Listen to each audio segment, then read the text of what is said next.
Okay. మనము ఈ వీడియోలో భాగంగా మనము ఇవాల్టి నుంచి రీసెంట్గా మనకి 4-5 డేస్ బ్యాక్ మనకి Telangana socio economic outlook 2025 Telangana సామాజిక ఆర్థిక ముఖ చిత్రం 2025కు సంబంధించి తెలుగులో రిలీజ్ అవ్వడం జరిగిందండి.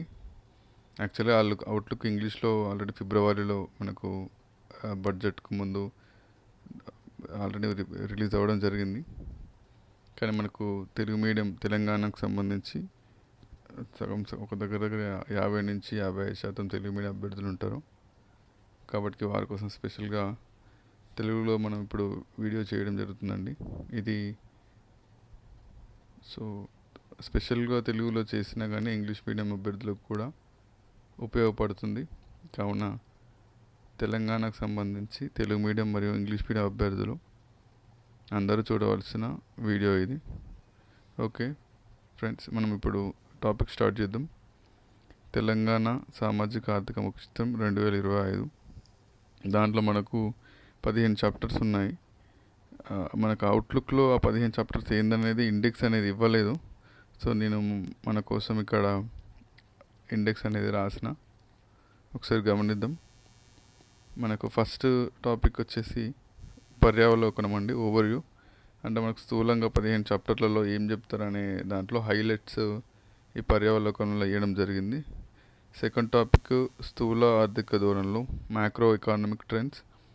దీంట్లో మనకి జీడిపి ఎలా ఉంది, మన జిఎస్డిపి ఎలా ఉంది, వివిధ రంగాలలో వాటాలు ఎట్లున్నాయని చెప్పేసి ఉంటుంది. నెక్స్ట్ ప్రభుత్వ విత్తంకి సంబంధించి పబ్లిక్ ఫైనాన్స్, మన వ్యయం ఎట్లుంది, మన ఆదాయం ఎట్లుంది, మనకు ఏ ఏ రంగాల్లో ఎక్కువ ఆదాయం వస్తుంది, మనం ఎక్కడ ఖర్చు పెడుతున్నాం, అభివృద్ధికి సంబంధించి వ్యయానికి, సంక్షేమానికి సంబంధించి ఖర్చులు ఎట్లా పెడుతున్నాం. ఇంకొకటి మనకు అప్పులని మధ్య మనం తరచూ వింటున్నాం ప్రభుత్వం. ఆ అప్పులకు సంబంధించి ఏ ఏ రకాల అప్పులు ఉన్నాయి, ఎన్నెన్ని అప్పులు ఉన్నాయి అనేది కూడా మనం గమనిస్తాం. నెక్స్ట్ వ్యవసాయం అనుబంధ రంగాలకు సంబంధించి కూడా మనము వ్యవసాయ రంగంలో ఉన్న స్కీమ్స్ గురించి కానీ, నెక్స్ట్ ఆ వ్యవసాయంలో ఏ ఏ పంటలు ఏ ఏ కాలాల్లో పండుతాయి, నెక్స్ట్ అట్లాంటికి సంబంధించి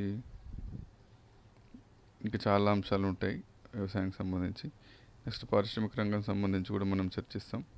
సేవా రంగం, మౌలిక సదుపాయాలు, ఆరోగ్యం మరియు శ్రేయస్సు, హెల్త్ అండ్ వెల్బీయింగ్, మాతా శిశు సంరక్షణ, మెటర్నల్ అండ్ చైల్డ్ కేర్, విద్య మరియు నైపుణ్యాభివృద్ధి, ఎడ్యుకేషన్ అండ్ స్కిల్ డెవలప్మెంట్, సంక్షేమం, వెల్ఫేర్, అటవీ మరియు పర్యావరణం, ఫారెస్ట్రీ అండ్ ఎన్విరాన్మెంట్, పంచాయతీరాజ్ మరియు గ్రామీణాభివృద్ధి, పంచాయతీరాజ్ అండ్ రూరల్ డెవలప్మెంట్, పట్టణాభివృద్ధి, అర్బన్ డెవలప్మెంట్, పరిపాలన, గవర్నెన్స్. మనము 15 చాప్టర్లు ఈ సిరీస్లో భాగంగా చర్చిస్తామండి.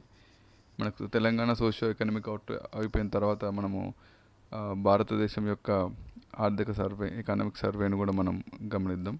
ఓకే, మనకి ఈ వీడియోలో మనము పర్యావలోకనం ఓవర్వ్యూ, ఫస్ట్ చాప్టర్ ఓవర్వ్యూ పర్యావలోకనాన్ని గమనిద్దామండి. మనకు అంటే ఇది మనం బుక్లో ప్రతి చాప్టర్ మనకు 10-15 పేజీలు, మ్యాక్సిమం ఒక 20-30 పేజీలు కూడా పెద్ద చాప్టర్ అయితే ఇవ్వడం జరిగిందండి.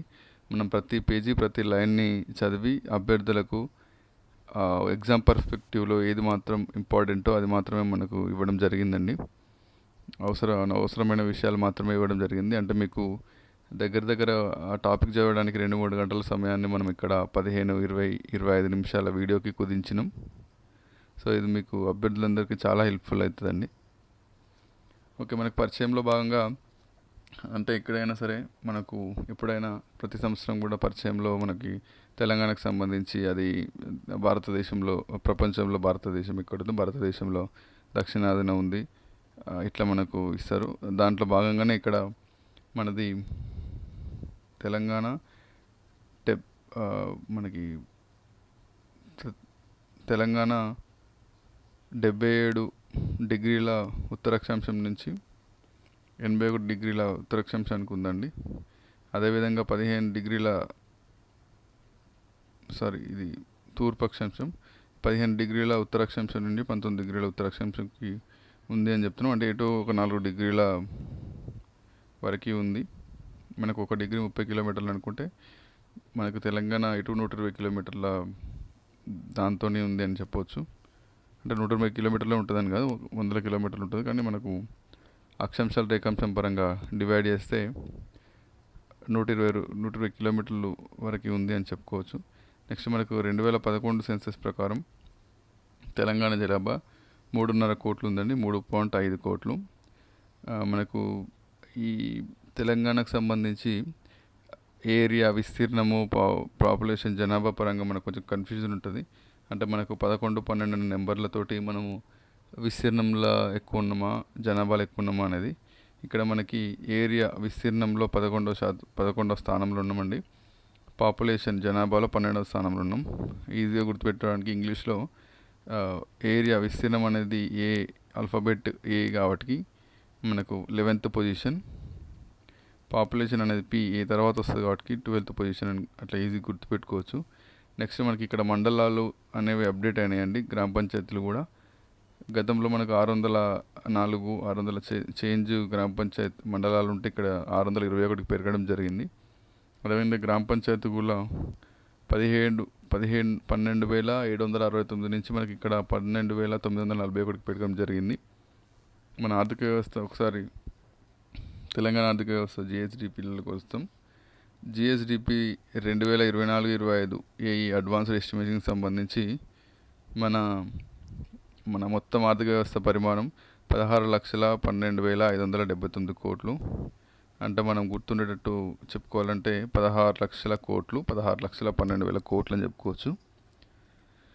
వృద్ధి రేటు విషయానికి వస్తే తెలంగాణ యొక్క వృద్ధి రేటు 10.1%, భారతదేశం యొక్క వృద్ధి రేటు 9.9%. ఇదంతా కూడా స్థిర ధరలో చెప్పుకుంటున్నామండి మనం. మనకు సంబంధించిన ఆర్థిక వ్యవస్థ పరిమాణం కానీ వృద్ధి రేటు కానీ ఇదంతా. సో మనకి ఇక్కడ భారతదేశంతో పోల్చుకుంటే తెలంగాణ యొక్క వృద్ధి రేటు కొంచెం ఎక్కువనే ఉంది. అంటే మనకు మోరోవర్ ఇక్కడ గత 2 సంవత్సరాల నుంచి ఎలక్షన్స్, కొంచెం ఆర్థిక మందగమనం అట్లా వచ్చి తెలంగాణ ఆర్థిక పరిస్థితి బాగాలేదు. ఇదంతా చెప్పినా కూడా స్టిల్ మనం భారతదేశం కంటే 0.2% అధిక వృద్ధి రేటు సాధిస్తున్నాం.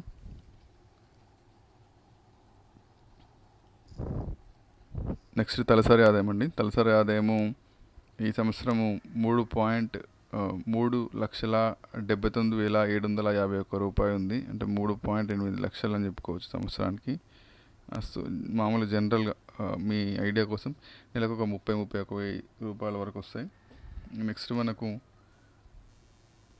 వృద్ధి రేటుకి సంబంధించి ప్రాథమిక రంగం, ద్వితీయ రంగం, తృతీయ రంగం ఎట్లా ఉందని ఒకసారి గమనిద్దాం.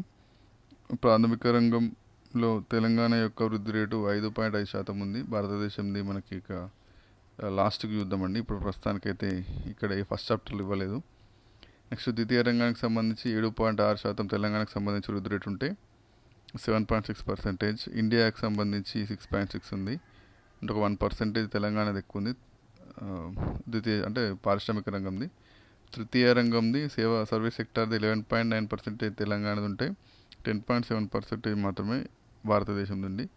1.2% తెలంగాణదే ఎక్కువ ఉందని చెప్పుకోవచ్చు. ఇక్కడ ఉపాధికి సంబంధించి మనము 42.7% ప్రాథమిక రంగం అంటే వ్యవసాయ రంగం, అనుబంధ రంగాలు. 22.5% మనకి పారిశ్రామిక రంగం ఉందండి.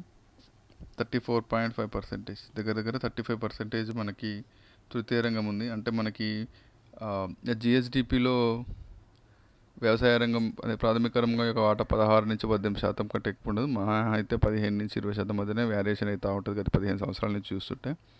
కానీ స్టిల్ ఇప్పటికి కూడా 42-43% వరకు మనకు ఉపాధిలో కంట్రిబ్యూట్ చేస్తుందండి. అండ్ నెక్స్ట్ మనకి పారిశ్రామిక రంగం 22.5%. దాని మనకి జీడిపిలో కంట్రిబ్యూషన్ కూడా దాదాపు అంతే ఉంటుంది. 20-25% వరకు ఉంటుంది. నెక్స్ట్ మనకి జిఎస్డిపిలో 66%, 2/3 వంతు సేవా రంగం కంట్రిబ్యూట్ చేస్తున్నా కానీ ఉపాధి పరంగా 35% ఉందండి. అంటే మనకి 30% ఉపాధి ఉన్నా కానీ దానికి దాదాపు డబుల్ రెట్టింపు ఆర్థిక వ్యవస్థ కంట్రిబ్యూట్ చేస్తుందని చెప్పుకోవచ్చు. నెక్స్ట్ ప్రభుత్వ విత్తం. ఆ ప్రభుత్వ విత్తానికి సంబంధించి మనము ఆ, ఆ చాప్టర్లో మనం కూలంకషంగా వ్యవహరిస్తాం. కానీ ఫస్ట్ చాప్టర్లో ఇచ్చిన దాని భాగంగా జస్ట్ ఒక పాయింట్ ఇచ్చి వదిలిపెట్టినారు. మనకు SOTR, రాష్ట్రం స్టేట్ ఓన్ ట్యాక్స్ రెవెన్యూ, రాష్ట్ర సొంత పన్ను ఆదాయం నుంచి మనకి అంటే మొత్తం ఆదాయంలో మనకు రాష్ట్ర సొంత పన్ను ఆదాయం 85% ఉందని చెప్పుకోవచ్చు. అంటే ఇది కొంచెం రిమార్కబుల్ అచీవ్మెంట్. మిగతా రాష్ట్రాలతో పోల్చుకుంటే మనది అగ్రస్థానంలో ఉందని కూడా ఈ రిపోర్ట్ పేర్కొన్నదండి. ఆ దాంట్లో 88 ఇప్పుడు ఆ సొంత పన్ను ఆదాయంలో SGST మెయిన్గా ఎక్కువ ముందంజలో ఉన్న SGST సేల్స్ ట్యాక్స్. SGST 31,000 కోట్లు ఆదాయం వచ్చింది లాస్ట్ ఇయర్. సేల్స్ ట్యాక్స్ అమ్మకపు పన్ను నుంచి 24,000 కోట్ల ఆదాయం వచ్చింది. నెక్స్ట్ మనకి వ్యవసాయానికి సంబంధించి చూద్దాం. అంటే ఈ చాప్టర్లో చెప్పినాం కదా ముందే ఓవర్వ్యూ, అంటే అన్ని మిగతా రాబోయే 14 చాప్టర్లకు సంబంధించి ఒకసారి ఓవర్వ్యూ ఇచ్చి పెడతారు. సో దాంట్లో ఇప్పుడు వ్యవసాయంలో భాగంగా ఈ బడ్జెట్ మెయిన్గా ఈ టాపిక్లో ఈ ఫస్ట్ చాప్టర్లో ప్రస్తావించింది. బడ్జెట్ని గణనీయంగా పెంచినాము లాస్ట్ ఇయర్తో పోల్చుకుంటే. ఫైనాన్షియల్ ఇయర్ 2024కు సంబంధించి మనము 29,834 కోట్లు, అంటే దగ్గర ఒక 30,000 కోట్లు మనము పోయినసారి కేటాయిస్తే అది ఈ సంవత్సరానికి 51,463 కోట్లకు పెంచినామండి. అంటే ఒక 20,000 కోట్లు పెంచినాం. ఒక 70% వరకు మనము పెంచడం జరిగింది. అంటే దానికి మెయిన్ రీజన్ మనం ఏం చెప్పుకోవచ్చు అంటే ఈ సంవత్సరం మనం 21,000 వరకు రుణమాఫీ చేసినాం. సో ఆ అమౌంట్ ఇక్కడ యాడ్ అయ్యి చాలా పెద్దగా నెంబర్ కనిపిస్తుందని చెప్పుకోవచ్చు. నెక్స్ట్ ఇక్కడ వ్యయం సంబంధించి కూడా ఈ సంవత్సరం బడ్జెట్లో మనం 20% వ్యయాన్ని కేవలం వ్యవసాయ రంగానికి కేటాయించడం జరిగింది. అదే మనకు భారతదేశం 5.9 అంటే 6% కేటాయించింది. అంటే ఇప్పుడు మనకు అవుట్లుక్లో ఏం చెప్పడం జరిగిందంటే 3.5 రెట్ల నుంచి 4.5 రెట్ల వరకు తెలంగాణ భారతదేశంతో పోల్చుకుంటే తెలంగాణ వ్యవసాయానికి ఎక్కువ కేటాయిస్తుంది. సో రైతుకు సంబంధించి ఎక్కువ ప్రియారిటీ ఇస్తుందని చెప్పుకొని మన ప్రభుత్వం చెప్తుందండి. నెక్స్ట్ దీంట్లో మనకి రైతు భరోసా, రైతు బీమాకు సంబంధించి టచ్ చేసినారు. సో మనము దానికి సంబంధించి కొంచెం క్లుప్తంగా మీకు అవగాహన ఉండాలని చెప్పేసి నేను ఒక 4-5 బాక్స్ లాగా వేయడం జరిగింది. రైతు భరోసా, రైతు బీమా. మనకు రైతు భరోసా యొక్క ముఖ్య ఉద్దేశం పంటకు పెట్టుబడి సాయం అందించడం అండి. మనం పంట ఏమంటారు మొదలుపెట్టే ముందు మనకు పెట్టుబడి సాయాన్ని అందించడానికి గాను రైతు భరోసా ప్రారంభించడం జరిగింది. నెక్స్ట్ రైతు బీమా రైతు కుటుంబాలకు ఆర్థిక మరియు సామాజిక భద్రతను అందించడమే లక్ష్యంగా రైతు బీమా వచ్చిందండి. ప్రారంభ తేదీ వచ్చేసి 2018లోనే ప్రారంభించడం జరిగింది. రైతు భరోసానేమో May 10th, 2018. నెక్స్ట్ రైతు బీమా 2018 August 14th. నెక్స్ట్ అది వయస్సు ఈ రైతు భరోసాకు సంబంధించి భూమి ఉన్న రైతులందరూ దీనికి అప్లికేబుల్ అండి. రైతు బీమాకు మాత్రం 18 సంవత్సరాల నుంచి 59 సంవత్సరాల వయసు వారు మాత్రమే రైతు బీమాకి ఎలిజిబుల్. నెక్స్ట్ లబ్ధి మొత్తం వాళ్ళ బెనిఫిషరీస్ సంబంధించి ఎంత అమౌంట్ బెనిఫిట్ అవుతారు అని చెప్పేసి ఉంటుంది. అది ప్రస్తుతం 2025 నాటికి 6,000 రూపాయలు ఒక ఎకరానికి ఇస్తున్నారు కూడా. అది సంవత్సరానికి 2 సీజన్లు ఇస్తారు, వర్షాకాలం, యాసంగి సీజన్.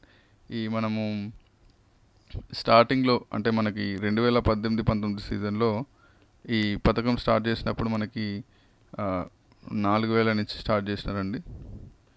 4,000 నుంచి 5,000కు పెంచినారు. తర్వాత ఒక 2 సంవత్సరాల తర్వాత ఇప్పుడు 6,000 అయింది.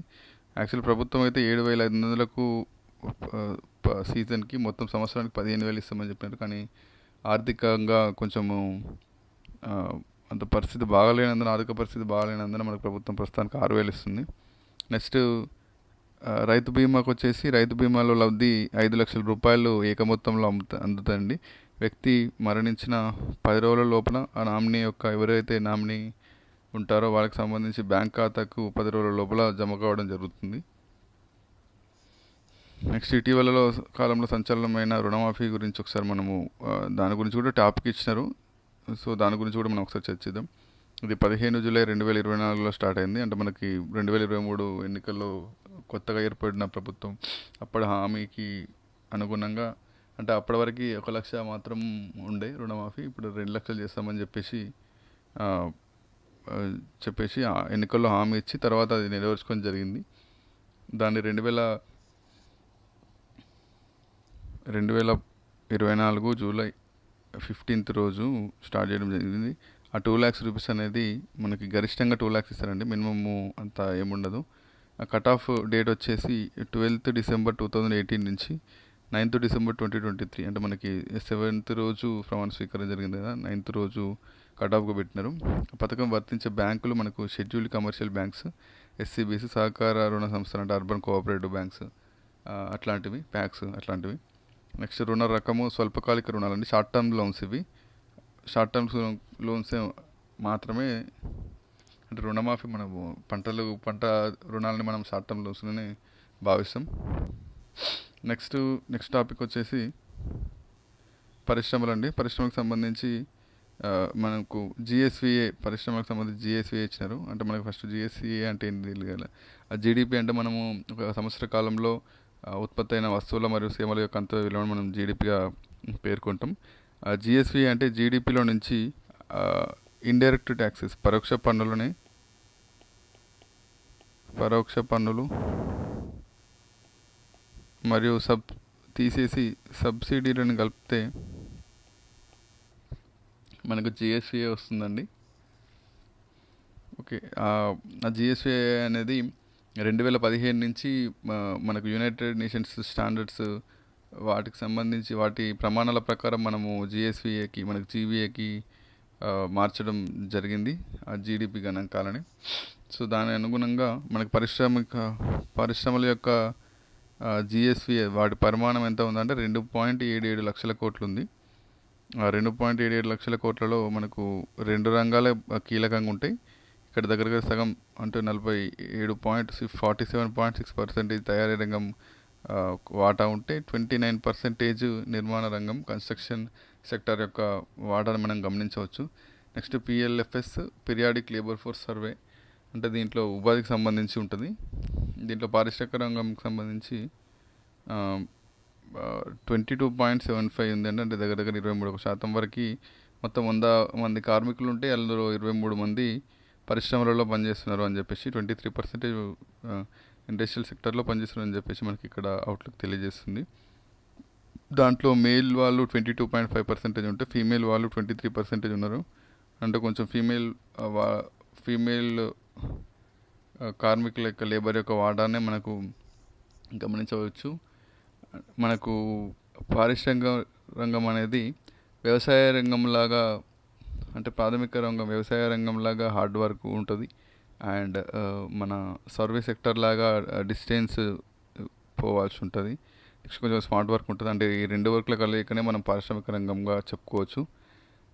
ఇట్లాంటి వర్క్లో మనకి మహిళలు పురుషుల కంటే ఎక్కువ ఉండడం అనేది ఒక ఆహ్వానించ పరిణామం అండి.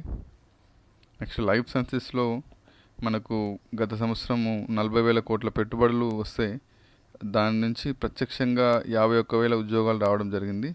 1.5 లక్షల పరోక్ష ఉద్యోగాలు రావడం జరిగిందని అవుట్లుక్ పేర్కొంది. దావోస్లో మనకు 1.78 లక్షల కోట్ల వరకు పెట్టుబడులు వచ్చాయని పేర్కొనడం జరిగింది. నెక్స్ట్ సేవారంగం అండి. సేవారంగంలో జీడిపి యొక్క పరిమాణం 9.8, జీడిపిలో సేవారంగం యొక్క పరిమాణం 9.83 లక్షల కోట్లు. జిఎస్విలో వాటి శాతం 66% వరకు ఉంది. నెక్స్ట్ వృద్ధి రేటు 11.9% ఉంది. ఉపాధి అనేది 35% ఉన్నదండి.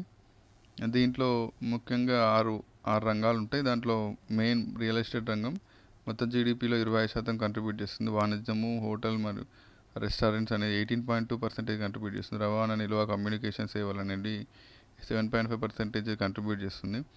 మనకు సేవారంగం ఉన్న 35%లో మెయిల్ పురుషుల యొక్క వాటా, అదే పురుష కార్మిక జనాభా యొక్క వాటా 41.5% ఉంటే ఫీమేల్ యొక్క వాటా 25% ఉందండి.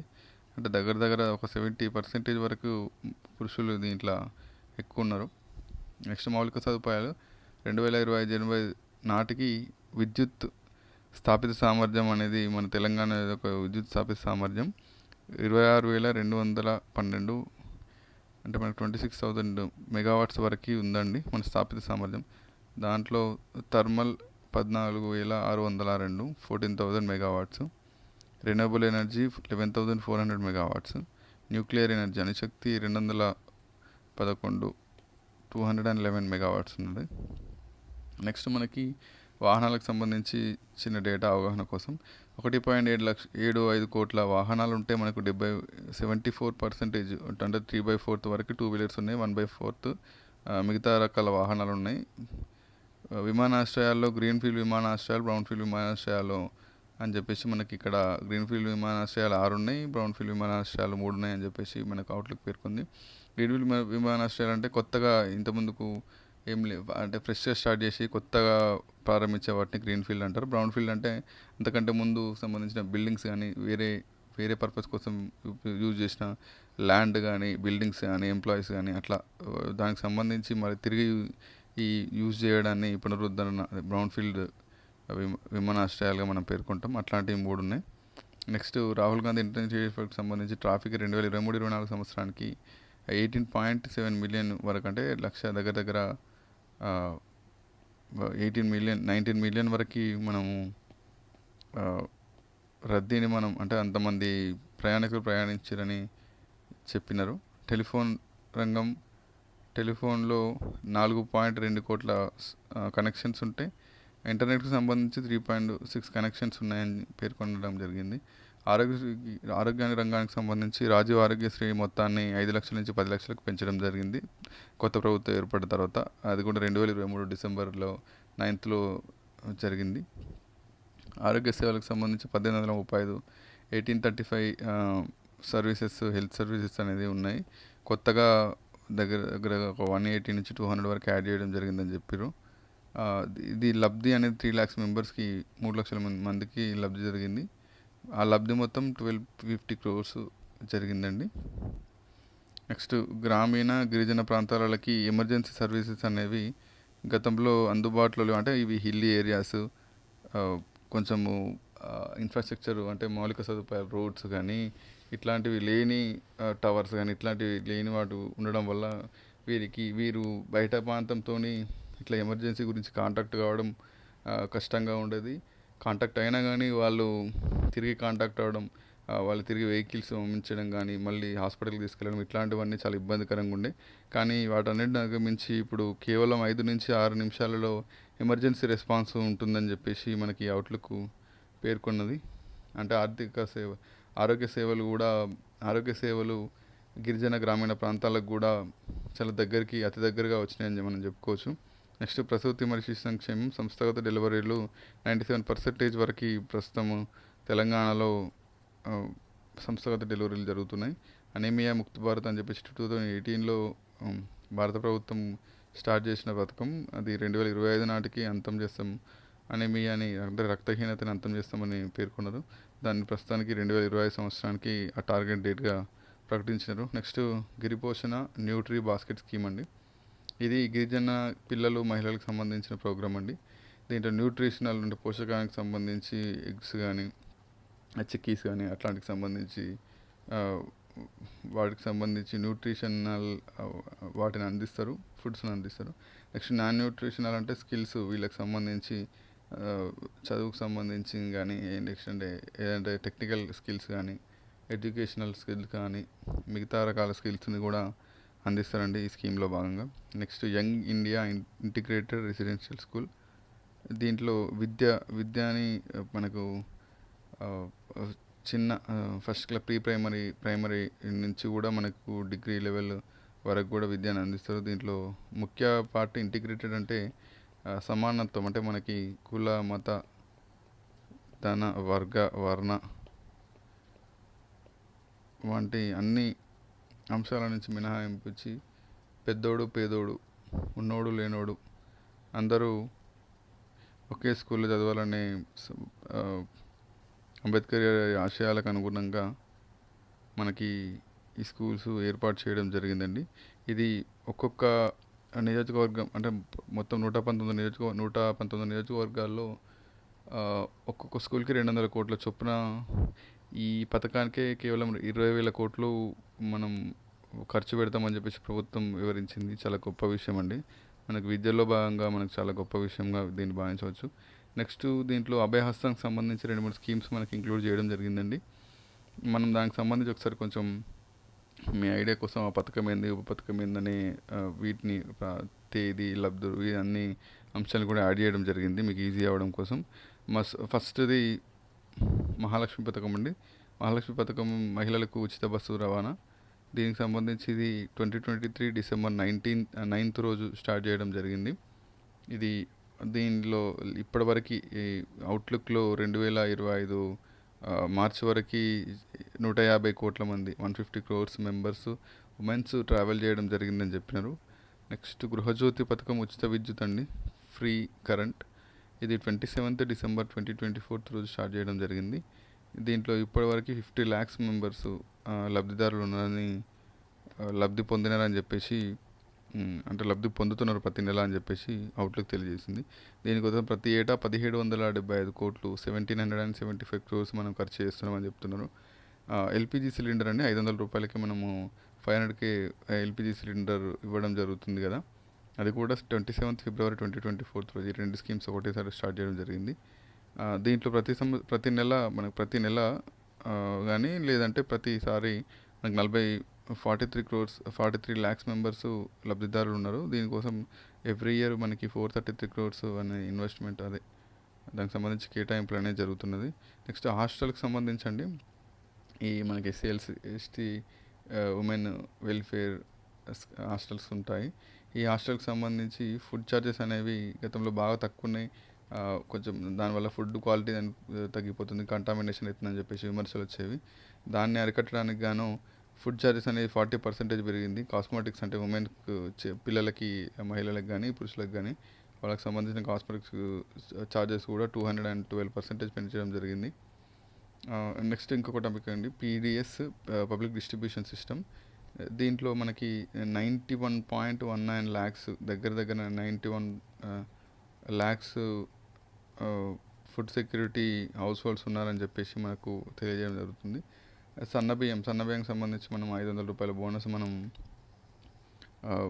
రీసెంట్గా స్టార్ట్ చేయడం జరిగింది. దానికి సంబంధించి అవుట్లుక్లో ఇప్పటివరకు ఈ 24 lakhs మెట్రిక్ టన్స్ LMT అంటే మెట్రిక్ టన్స్ అండి, 24 lakh మెట్రిక్ టన్స్ కొనుగోలు చేయడం జరిగితే 4.5 lakhs రైతులు ఫార్మర్స్ అనేది బెనిఫిట్ అయ్యారండి. నెక్స్ట్ దీనికి ఇప్పటివరకు 1,200 crores మనము ఖర్చు చేయడం జరిగిందని చెప్పేసి ప్రభుత్వం చెప్తుంది. ఈ సన్న రకాన్ని ఈ బియ్యాన్ని మనము ప్రభుత్వము అనేది స్వీకరించి సన్న బియ్యం రూపంలో పేదలకి 5 kgs per person ఇవ్వడం జరిగింది. అంటే ఇంతకుముందు మనము దొడ్డు బియ్యం ఇచ్చేవాళ్ళు అది దగ్గర 80 to 90% ప్రజలు 10 రూపాయలకు 12 రూపాయలకు చొప్పున బయట అమ్ముకొని అంత సిండికేట్ దందా జరిగేది అది. సో దాన్ని అరికట్టడానికి భాగంగా ప్రజలకి సన్న బియ్యం ఇస్తే వారే తింటారని చెప్పేసి వాళ్ళకు ఒక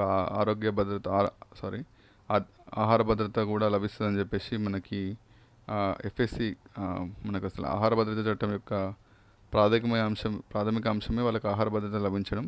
సో ఈ సన్న బియ్యం ద్వారా ఆ లక్ష్యాన్ని చేకూర్చాలని చెప్పేసి ఫుల్ఫిల్ చేయాలని చెప్పేసి మనకి సన్న బియ్యాన్ని రీసెంట్గా ప్రభుత్వం స్టార్ట్ చేయడం జరిగిందండి. నెక్స్ట్ వచ్చేసి అటవీ రంగానికి సంబంధించి తెలంగాణ యొక్క మొత్తం విస్తీర్ణంలో 24.7% దగ్గర 25% 1/4 దగ్గరికి వచ్చాము. 25.7% విస్తీర్ణంలో మనకు అడవులు ఉన్నాయండి. భారతదేశానికి సంబంధించి 23.6% మనకు అడవులు విస్తరించున్నాయి. కానీ జాతీయ అటవీ మనకు చట్టం ప్రకారం 33%, 33% అడవులు ఉండాలని చెప్పేసి ఎప్పుడు 1986లో మనం పేర్కొన్నాం. కానీ ఇప్పటికీ 30-40 సంవత్సరాలు గడుస్తున్నా కానీ ఇంకా 24-25% తచ్చాడుతున్నాం. దాన్ని పెంచాల్సిన అవసరం ఉందండి. దానికోసం ప్రభుత్వము వనమహోత్సవము ఇట్లాంటి కార్యక్రమాలు గతంలో మనము తెలంగాణ హరితహారం ఇట్లాంటి కార్యక్రమాల ద్వారా తెలంగాణ 21-22% నుంచి 25% పెంచడం జరిగింది. సో దీన్ని మరింత పెంచి 33% ప్రభుత్వం చేయాలని లక్ష్యంగా పెట్టుకుంది. నెక్స్ట్ 12 రక్షిత ప్రాంతాలు ఉన్నాయండి మనకు. దాంట్లో ఒక 9 వరకు వైల్డ్ లైఫ్ శాంక్చురీస్ ఉన్నాయి, 3 నేషనల్ పార్క్స్ ఉన్నాయి. అవన్నీ హైదరాబాద్లోనే ఉన్నాయి. కేబీఆర్ నేషనల్ పార్క్, హరవీర్ వనస్థలి, ఇట్లాంటి పార్క్స్ అండి. Next SBMG Grameen phase 2. దీంట్లో ఓడిఎఫ్లో ఓడిఎఫ్ ప్లస్గా ప్రకటించబడిన ఫస్ట్ స్టేట్గా మనకు తెలంగాణ పేర్కొనడం జరిగింది. ఇందిరా మహిళా శక్తి క్యాంటీన్స్ అనేవి రీసెంట్గా ప్రభుత్వం స్టార్ట్ చేయడం జరిగింది. అవి టోటల్ 105 అవుట్లెట్స్ ఉన్నాయి. నెక్స్ట్ దానికి సంబంధించి 4.2 కోట్లు 4 crores ఇన్వెస్ట్మెంట్ జరిగింది. ఎంప్లాయ్మెంట్ ఒక 525 వరకు జనరేట్ చేయడం జరిగిందని చెప్పేసి అవుట్లుక్ చెప్తుంది. నెక్స్ట్ జాతీయ రూర్బన్ మిషన్ అంటే rural urban machine.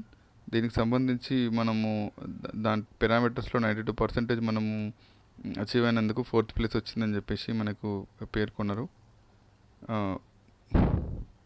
Next real ఎస్టేట్కి సంబంధించి మనము బిల్డ్ నవ్ అనే ఆన్లైన్ పోర్టల్ని February 2025లో మనకు స్టార్ట్ చేసినామని చెప్పేసి అవుట్లుక్లో పేర్కొనడం జరిగింది. ఓకే ఫ్రెండ్స్, ఇది మనకు ఫస్ట్ చాప్టర్. రేపు మనం సెకండ్ చాప్టర్ని డిస్కస్ చేద్దాం friends. Okay, thank you very much friends. Please support our channel. Like చేయండి, మీకు వీడియో నచ్చితే కామెంట్ చేయండి, సబ్స్క్రైబ్ చేయండి. 10 మందికి ఈ విద్యని అందించడంలో తోడ్పాటునివ్వండి.